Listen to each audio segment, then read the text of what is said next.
ছুটির দিনে বানিয়ে ফেলেছিলাম ঝাল ঝাল মটন কারি। আর সেই মটন কারি রেসিপিটা একটু ভিডিও করে তুলে রাখলাম তোমাদের সঙ্গে শেয়ার করব বলে।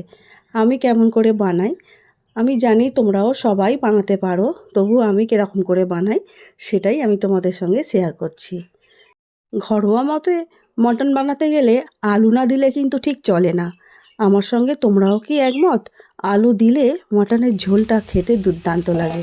সেই জন্য আমি কিছু আলু আগে থেকে কেটে রেখেছিলাম আর ভেজে নিচ্ছি। ভাজা হয়েও গেছে, এবার একটা থালার মধ্যে তুলে নিচ্ছি। এবারে কড়ার মধ্যে যে আলু ভেজে রাখা তেলটা বেঁচেছিল ওই তেলের মধ্যেই গোটা গরম মশলা দিয়ে দিচ্ছি। গোটা গরম মশলাটা খুব ভালো করে একটু ভেজে নিলাম। আমি 30 থেকে 40 মিনিটের মতন মাটনটা ম্যারিনেট করে রেখে দিয়েছিলাম। এর মধ্যে দিয়েছিলাম টক দই, সর্ষের তেল আর নুন, খুব ভালো করে মেখে রেখে দিয়েছিলাম। এখন গরম মশলা ভাজার খুব সুন্দর গন্ধ ছড়িয়ে এসেছে। এই সময় দিয়ে দেব ছোট ছোট করে কেটে রাখা পেঁয়াজ। এখানে আমি 4টে পেঁয়াজ খুব ভালো করে কেটে রেখেছিলাম। সেই পেঁয়াজ কুচিগুলো খুব ভালো করে ভেজে নিতে হবে।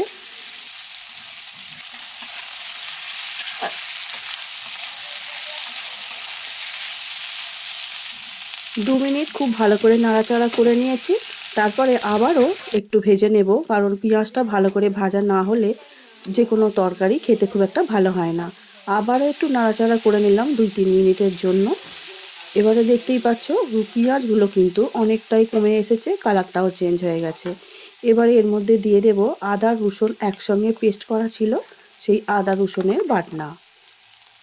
এখানে আমি 3 থেকে 4 চামচের মতো আদা আর রসুনের বাটনাটা দিয়ে দিচ্ছি। আদা রসুনের বাটনা দেওয়ার পরে আবারও খুব ভালো করে আদা রসুন পেঁয়াজ ভাজার সঙ্গে মিশিয়ে নিতে হবে। এখন পেঁয়াজ আদা রসুন খুব ভালো করে কষে নিচ্ছি। পেঁয়াজ আদা রসুন খুব ভালো করে কষা হয়ে গেছে, দেখতেই পাচ্ছ। এবারে ম্যারিনেট করা মটনগুলো পেঁয়াজ আদা রসুনের উপরে দিয়ে দিচ্ছি। টক দই, সর্ষের তেল আর নুন দিয়ে ম্যারিনেট করে রেখে দিলে মাটনটা খেতে খুবই ভালো লাগে। সেই জন্য আমি আগে থেকেই এইভাবে ম্যারিনেট করে রেখে দিয়েছিলাম। এবারে মাটনটা আদা রসুন পেঁয়াজ ভাজার সঙ্গে খুব ভালো করে মিশিয়ে নেব আর আস্তে আস্তে নাড়াচাড়া করতে হবে, যেন পুরো মশলাটা মাটনের গায়ে খুব ভালো করে মিশে যায়। আমি কিন্তু মাটন রান্নার জন্য কুকারের ব্যবহারটা করি না। তোমরা চাইলে কুকারের মধ্যে বানিয়ে নিতে পারো, তাতে টাইমটাও কম লাগে, খুব সহজেই নরম হয়ে যায়। কিন্তু আমি কড়ার মধ্যে রান্নাটা এই কারণেই করি, কড়ার রান্নাটা স্বাদে গুণে অনেকটাই বেশি হয়। সেই জন্য চেষ্টা করি আমি ঢাকা চাপা দিয়ে মাটনটা খুব ভালো করে কষে নিতে, আর কষতে কষতেই নরম হয়ে যাবে। এখন দিয়ে দিচ্ছি প্রয়োজন অনুযায়ী লঙ্কা গুঁড়ো আর হলুদ গুঁড়ো। লঙ্কা গুঁড়ো আর হলুদ গুঁড়ো দেওয়ার পরে আবারও মাটনের সঙ্গে খুব ভালো করে খুন্তির সাহায্যে নাড়াচাড়া করে মিশিয়ে নিতে হবে। রান্নাটা সম্পূর্ণ নিজের কাছে, তাই না? তাড়াতাড়ি যদি থাকে তাই বলে কি আমিও কুকার ব্যবহার করি না? যখন বাড়িতে তাড়াহুড়ো থাকে তখন আমিও কুকারের মধ্যে তাড়াতাড়ি 6টা-7টা সিটি দিয়ে কুকারের মধ্যে মাটনটা করে নেবার চেষ্টা করি। কিন্তু যখন হাতে সময় থাকে তখন কিন্তু আমি কড়ার মধ্যেই ঢাকা চাপা দিয়ে মাটনটা খুব সুন্দর করে কষে নেবার চেষ্টা করি। আজ সেটাই করছি।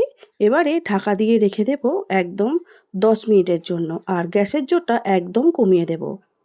10 মিনিট পর ফিরে আসলাম। তারপরে আবারও একটু নাড়াচাড়া করে ওপরের মাটনগুলো নিচের দিকে যাতে যায় সেই জন্য ভালো করে নাড়াচাড়া করার পরে আবারও 10 মিনিটের জন্য ঢাকা দিয়ে দেব। এইভাবে ঢাকা চাপা দিয়ে খুব ভালো করে নাড়াচাড়া কিন্তু মাঝে মাঝে করে নিতে হবে। গ্যাসের জোরটা হাই না করে মিডিয়াম করা যায় মাঝে মাঝে, না হলে পুড়ে যেতে পারে। আর ঢাকা খুলে ভালো করে একবার করে নাড়াচাড়া করে নিতে হবে। এখন দেখো অনেকটাই তেল ছেড়ে বেরিয়ে এসেছে আর মাটনটা কষা প্রায় রেডি আমাদের হয়ে গেছে। আর কালারটাও অনেকটাই চেঞ্জ হয়ে গেছে, আর কড়ার নিচেটা একটু যেন ধরে ধরে যাচ্ছে, সেই জন্য খুব ভালো করে একটু নাড়াচাড়া করে নিচ্ছি।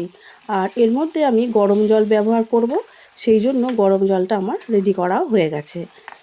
মাটন রান্না করার সময় একদম ভুলেও ঠান্ডা জলের ব্যবহার করবে না, আমি নতুন গৃহিণীদের জন্য বলছি। গরম কুসুম কুসুম করে জল হলেও কিন্তু খুব ভালোভাবে সুসিদ্ধ হয় আর তরকারির টেস্টটাও কিন্তু অনেকটা হয়। এখন দেখেই বুঝতেই পারছো পুরো তেল ছেড়ে গেছে আর কষানো একদম রেডি হয়ে গেছে। এবারে পরিমাণ মতো জলটা আমি এখানে দিয়ে দিচ্ছি। জল দেওয়ার পরে খুন্তির সাহায্যে ঝোল আলু মাংস সব কিছু একসঙ্গে মিশিয়ে নিতে হবে, যাতে খুব ভালো করে মিশে যায় মশলাগুলো।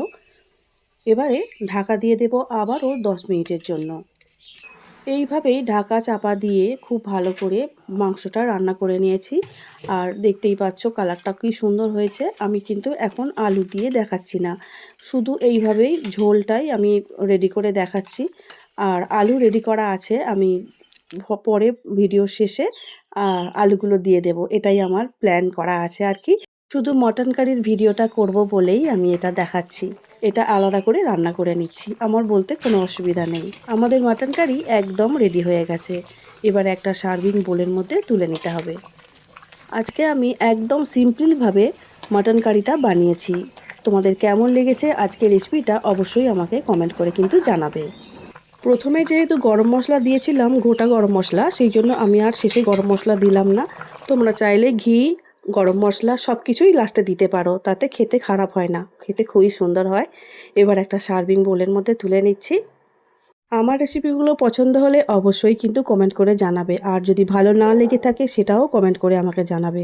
কারণ শেখার কোনো শেষ নেই, বয়স নেই শেখার। যখন ইচ্ছায় শেখা যায়, আর যতদিন পারা শেখা যায়। ভাত, রুটি, পরোটা কিংবা লুচির সঙ্গে সব কিছু দিয়েই কিন্তু এইভাবে মটন কারি বানিয়ে খেলে দারুণ খেতে লাগবে। এর মধ্যে কোনো রকম আলাদা মশলার ব্যবহার আমি করি না, একদম সাদা মাটাভাবে মাংসর ঝোলটা রান্না করেছি আজকে। তাহলে আজকের মতো আসছি, দেখা হবে অন্য দিন নতুন রেসিপি নিয়ে। সবাই খুব ভালো থাকবে, সুস্থ থাকবে। আমার ভিডিওটা দেখার জন্য অসংখ্য ধন্যবাদ।